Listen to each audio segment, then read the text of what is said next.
बड़े घर की बेटी। मास्टर राम प्रसाद के एक ही लड़का था।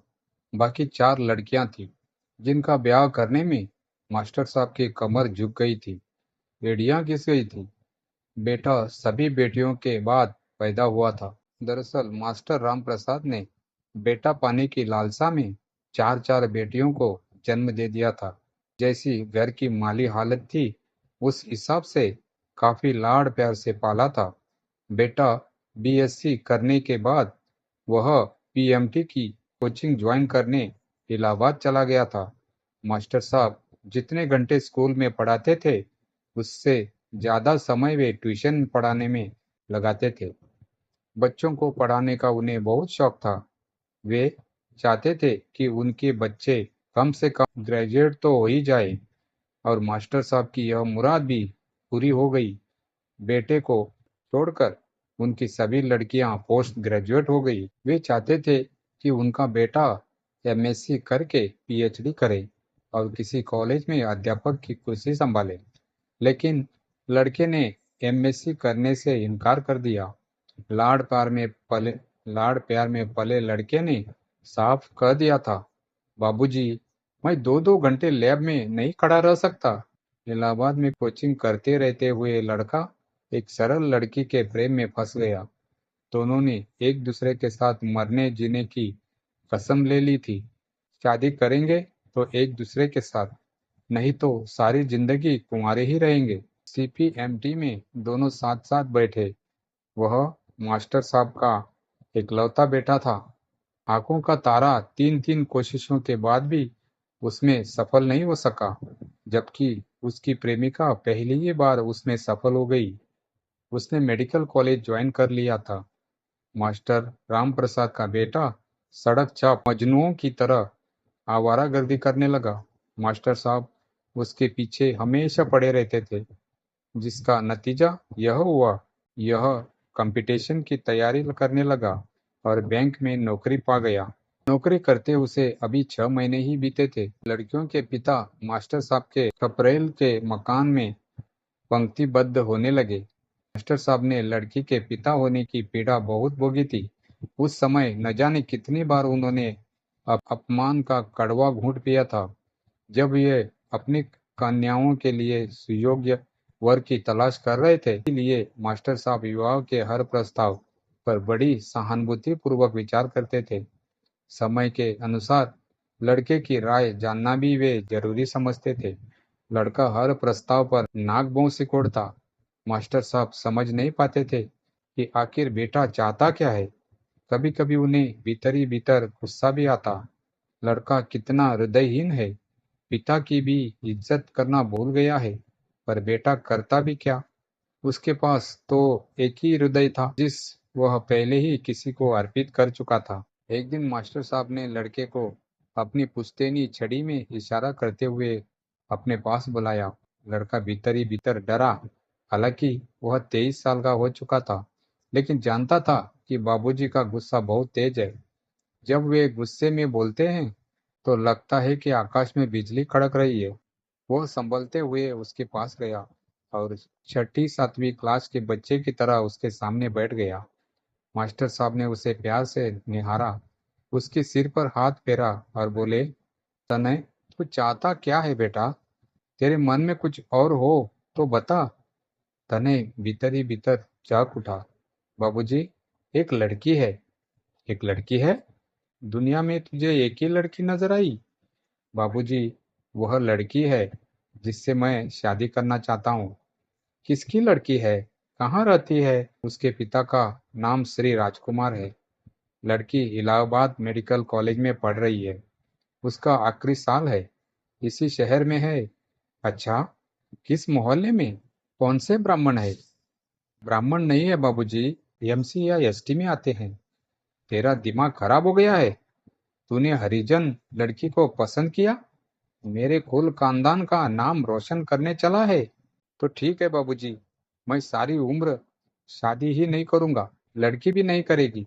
यदि जबरन किसी अन्य के साथ उसकी शादी करने की कोशिश की गई तो वह आत्महत्या कर लेगी। वह न रहेगी तो मैं भी जीवित रहकर क्या करूंगा? तू मुझे धमकी देना बंद कर। यह ब्राह्मण की संतान मर जाएगा, पर किसी हरिजन लड़की को अपनी बहू नहीं बनाएगा। बाबूजी, मैंने आपको कई बार जाति पाति से खिलाफ भाषण देते हुए सुना है। मास्टर साहब ने कोई उत्तर नहीं दिया। वे शोकग्रस्त हो उठे थे। करीब महीने भर से अधिक समय हो गया, लेकिन उस विषय पर कोई चर्चा नहीं हुई। तनय के विवाह के प्रस्ताव आते जा रहे थे। लड़का अभी शादी नहीं करना चाहता, यह कहकर बाबूजी सभी प्रस्तावों को टालते रहे। एक शाम तनय ने आकर उससे कहा, बाबूजी, शोभा के पापा आए हैं। कौन शोभा? वही लड़की जिसकी मैं आपसे चर्चा की थी। तूने उन्हें बुलाया था? नहीं बाबूजी, हो सकता है शोभा ने भेजा हो। मुझे किसी से नहीं मिलना, कह दे मैं घर पर नहीं हूँ। बाबूजी, आप तो हमेशा सच बोलने की शिक्षा देते हैं। घर आए व्यक्ति का अपमान तो नहीं करना चाहिए। ठीक है, भेज दे उन्हें। थोड़ी देर में एक सुदर्शन चेहरा आकर मास्टर साहब के सामने खड़ा हो गया। गौरवर्ण, लंबा कद, गोल भरा चेहरा, करीने से कटे बाल, आंखों पर सुनहरे फ्रेम का कीमती चश्मा, दुनिया रंग पैंट शर्ट। आग तुन के हाथ जोड़कर उन्हें प्रणाम किया। मास्टर साहब ने उन्हें बैठने का इशारा किया। बैठते ही वह कहने लगे, मुझे राजकुमार कहते हैं। मास्टर साहब की आंखें आश्चर्य से फैल गई थी। वे चुपचाप राजकुमार जी को निहारते रहे। उसकी समझ में नहीं आ रहा था कि वे क्या उत्तर दे। राजकुमार उनका असमंजस भरा चेहरा भली भांति पढ़ चुके थे। पासपुरा में मेरा घर है। 3 बेटियां और 2 बेटे हैं। दोनों बेटे इंजीनियरिंग कॉलेज में पढ़ रहे हैं। 2 बेटियां मेडिकल कॉलेज में है। तीसरी बेटी इंटर्न में है। बड़ी बेटी का यह आखिरी साल है। मेरी बड़ी बेटी शोभा आपके बेटे तनय से शादी करने की हट कर बैठी है। तनय उसका सहपाठी रहा है। मैंने उसे बहुत समझाया कि इस देश में जातीयता की जुड़े बहुत गहराई तक गई है। जातियां कर्म के आधार पर बनी थी, लेकिन धीरे धीरे जन्म को ही जातिया का आधार मान लिया गया। एक ब्राह्मण हरिजन लड़की को बहू बनाने का साहस कैसे करेगा? लेकिन शोभा की माँ ने मुझे समझाया कि एक बार मैं आपसे मिलकर आपकी राय जान लूं। हो सकता है कि आप जाति पाति को न मानते हो, इसीलिए आपको कह दिया। मेरी लड़की बड़ी जिद्दी है। मैं जानता हूँ कि वह कहीं और शादी करने को तैयार नहीं होगी। मैंने यदि उस पर दबाव डाला तो मैं उसे खोर बैठूंगा। आप करते क्या हैं? मैं इलाहाबाद विश्वविद्यालय में समाजशास्त्र विभाग में रीडर हूँ। देखिए, आप एक बार मेरी लड़की, मेरी पत्नी और मेरे दूसरे बच्चों से मिल लें, उनसे बातचीत कर लें, हमारा रहन सहन देख लें। किसी प्रकार की औपचारिकता की जरूरत नहीं है। शायद आपको मेरा प्रस्ताव पसंद आ जाए। मास्टर साहब अब भी कुछ नहीं बोल सके। उन्हें लगा कि जैसे आगंतुक ने उन्हें सम्मोहित कर लिया हो। अचानक उनके मुख से स्वर फूट पड़ा, कब आए? अभी चलिए, अभी मिसेज को भी ले लीजिए। मैं आप लोगों को घर छोड़ जाऊंगा। ठीक है। और मास्टर साहब सपत्नी तैयार हो गए। वहां से लौटकर आए तो उनका सम्मोहन और गहरा गया था। घर के बाहर का लॉन, सज्जा सज्जा, घर के सदस्यों का सुरुचिपूर्ण व्यवहार, रहन सहन का ऊंचा स्तर, बड़ी बेटी शोभा, बेटी विभा, सबसे छोटी निशा, बड़ा बेटा वैभव, छोटा मनोज, राजकुमार की पत्नी कल्याणी, उनका रंग रूप, कद काठी, बातचीत का ढंग, सभी कुछ मास्टर साहब को प्रभावित कर गया। उनके मुख से स्वतः ही निकल पड़ा, नहीं नहीं, ये हरिजन नहीं हो सकते, न जन्म से न कर्म से। मेरे बेटे की पसंद बुरी नहीं है। रात भर वे राजकुमार के बारे में सोचते रहे। वे शोभा से बहुत प्रभावित हुए थे। वही दशा मास्टर साहब की पत्नी की भी थी। सुबह होते होते उन्होंने निर्णय ले लिया, जिसकी सूचना उन्होंने फोन पर राजकुमार को दे दी। 2 महीने बीतते बीतते तनय और शोभा की शादी हो गई। शोभा का MBS पूरा हो चुका था। दौड़ धूप करके शोभा की नियुक्ति नजदीकी स्वास्थ्य केंद्र पर करवा दी गई। शोभा ने कुछ ही महीनों में मास्टर साहब के पूरे परिवार को अपनी व्यवहार कुशलता के बल पर अपने बस में कर लिया। तनय राजसी प्रकृति का व्यक्ति था। उसे अपने घर का खान-पान अब पसंद नहीं आ रहा था। धीरे-धीरे उसका ध्यान चिकन, मीट, बिरयानी, कबाब, कीमा, मछली, आमलेट आदि की ओर तेजी से जाने लगा था। मास्टर साहब का कपरेल वाला चिर पुरातन मकान अब तनय को अपने स्तर के प्रतिकूल लगने लगा। शोभा उन्हें समझाती, रुपए एकत्र होने दो, फिर जमीन लेकर कहीं ढंग का मकान बनवा लेंगे। पर अम्मा बाबूजी भी तो साथ होंगे। क्यों? वे कहाँ जाएंगे? वे तो रहेंगे ही।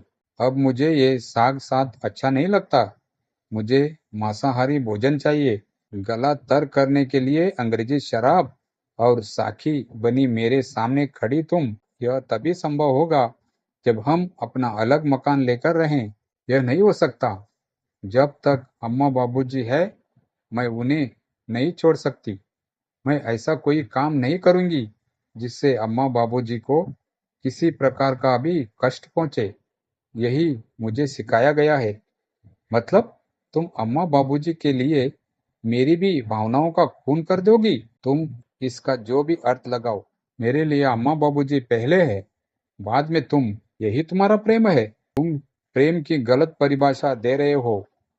प्रेम संकुचित नहीं होता। सच्चा प्रेम जोड़ता है, तोड़ता नहीं। यह कहकर शोभा रसोई में जाने के लिए अपने कमरे से निकली तो सामने मास्टर साहब को खड़े देखा तो ठिठक गई। मास्टर साहब ने आगे बढ़कर उसके सिर पर हाथ रखा और कहने लगे, बेटी, सचमुच तुम बड़े घर की लड़की हो। तुम्हारे सामने मेरा ही खून छोटा हो गया। हमारा चिर पुरातन बड़े होने का गर्व आज खंड खंड होकर बिखर गया। सुखी रहो बेटी। तने हमेशा तुम्हारे अनुकूल रहे। कहते कहते मास्टर साहब का गला भर गया। उसके बाद और कुछ नहीं कह सके। वह बाहर बैठक में जाने के लिए आगे ही बढ़े ही थे कि शोभा ने उन्हें रोकते हुए कहा, बाबूजी, आपने मुझे इतना आशीष दिया, बदले में मुझे अपनी चरण रज तो लेने दे। मास्टर साहब के बढ़ते कदम रुक गए। शोभा ने आगे बढ़कर उनकी चरण धूल अपने मस्तक पर लगाई। मास्टर साहब कुछ सोचते हुए से अपनी जगह पर खड़े रह गए। तो दोस्तों, आपको ये कहानी कैसी लगी? कमेंट करके जरूर बताइए। कहानी अच्छी लगी हो तो प्लीज वीडियो को लाइक करें, शेयर करें और हमारे चैनल कहानी कुंज वॉइस को सब्सक्राइब जरूर करें। Thank you.